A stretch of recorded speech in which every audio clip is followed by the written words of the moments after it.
આ લાઈફ છે, ક્યારે કયો વળાંક લઈ લે ખબર જ નથી પડતી.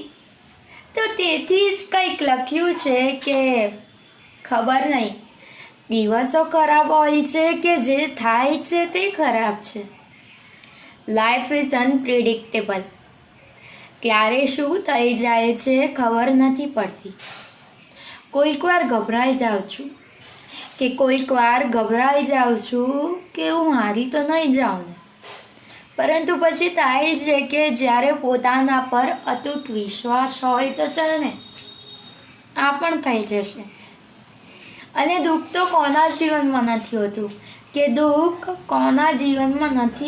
પરંતુ એ દુઃખને સુખમાં કેવી રીતે પરિવર્તન કરવું એ આપણા હાથમાં છે.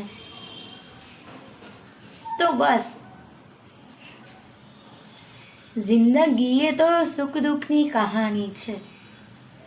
અને ગમે તેવી પરિસ્થિતિ આવે, પરંતુ આપણે દરેક મુસીબતમાં એક જ મંત્ર વાપરવાનો: be happy and be positive. બધું સારું થઈ જશે.